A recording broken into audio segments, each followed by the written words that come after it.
In this video, we should give an introduction to the Bible.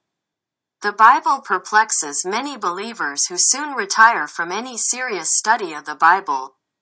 What is the reason? One reason can be found in the fact that no particular portion of Scripture is to be understood apart from the rest of the whole Bible. The Bible is like a picture formed in mosaics. Each book, chapter, verse, and even word forms a necessary part and has its own appointed place. It is therefore indispensable to any fruitful study of the Bible that a general knowledge of it be gained. And that is the purpose of this video. First of all, the entire Bible is one book. 5 great marks confirm this unity. 1. The Bible seemingly risks itself by making some of the most unlikely predictions regarding the future, yet the centuries have delivered their fulfillments. 2. The Bible is a progressive unfolding of truth. Nothing is told all at once, and once for all, without the possibility of collusion, often with centuries between. One writer of Scripture takes up an earlier revelation, adds to it, lays down the pen, and in due time another man moved by the Holy Spirit, and another add new details till the whole is complete. 3. From beginning to end the Bible testifies to one redemption.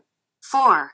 From beginning to end the Bible has one great theme, the person and work of Christ. Also, the Church is revealed only implicitly, in types, in the Old Testament but is revealed fully in the New Testament.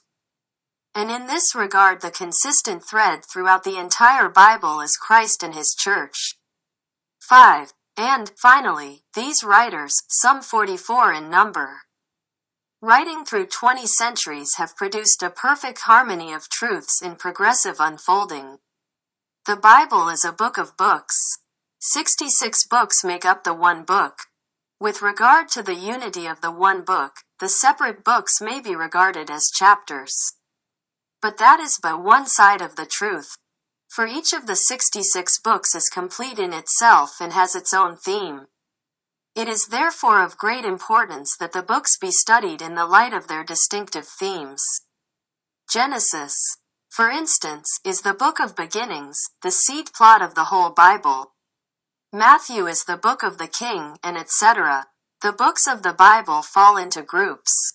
Speaking broadly, there are 5 great divisions in the Bible, with Christ being the one theme: preparation, the Old Testament, manifestation, the Gospels, propagation, the Acts, explanation, the epistles, consummation, the revelation. In other words, the Old Testament is the preparation for Christ.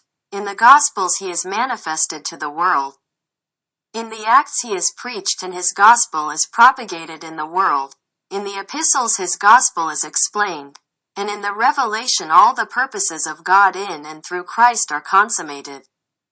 The Old Testament itself is in 4 well-defined groups: redemption, Genesis, Exodus, Leviticus, Numbers, Deuteronomy; organization, Joshua, Judges, Ruth, 1st and 2nd Samuel, 1st and 2nd Kings, 1st and 2nd Chronicles, Ezra, Nehemiah, Esther; poetry, Job, Psalms, Proverbs, Ecclesiastes, Song of Solomon, Lamentation; sermons, Isaiah, Jeremiah, Ezekiel, Daniel, Hosea, Joel, Amos, Obadiah, Jonah, Micah, Nahum, Habakkuk, Zephaniah, Haggai, Zechariah, Malachi. Again, care should be taken not to overlook the distinctive messages of the several books composing them. Thus, while redemption is the general theme of the Pentateuch, telling the story of the redemption of Israel out of bondage and into a good land, each of the 5 books has its own distinctive part in the whole. Genesis is the book of beginnings and explains the origin of Israel. Exodus tells the story of the deliverance of Israel. Leviticus of the worship of Israel as delivered people.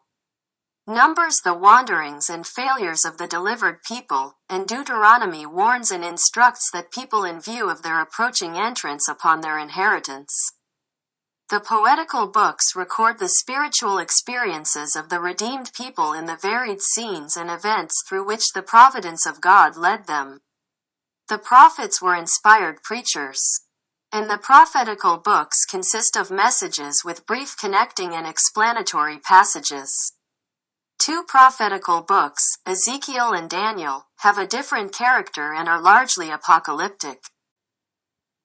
The Bible tells the human story, beginning logically with the creation of the earth and man. The story of the race sprung from the first human couple continues through the first 11 chapters of Genesis. With the 12th chapter, the history of Abraham and of the nation of which Abraham was the ancestor begins. After that, it is that nation, Israel, with which the Bible narrative is chiefly concerned from the 11th chapter of Genesis to the 2nd chapter of the Acts of the Apostles. The Gentiles are mentioned but only in connection with Israel. The biblical story of Israel, past, present, and future, falls into the following distinct periods. 1. From the call of Abram, Genesis chapter 12, to the Exodus, Exodus chapters 1 to 20.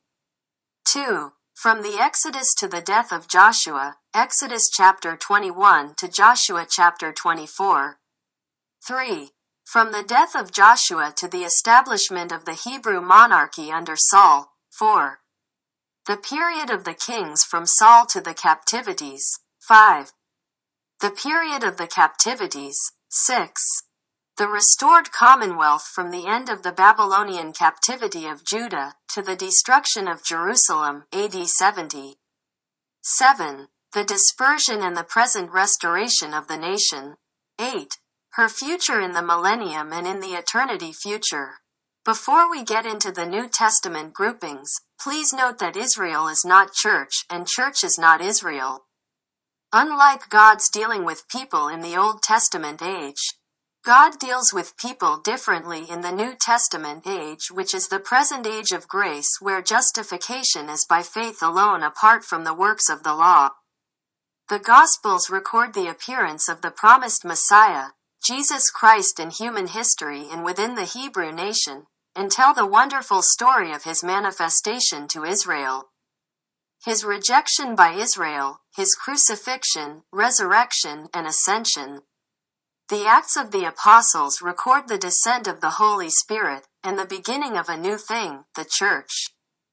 The Church fills the scene from the 2nd chapter of the Acts to the 4th chapter of the Revelation.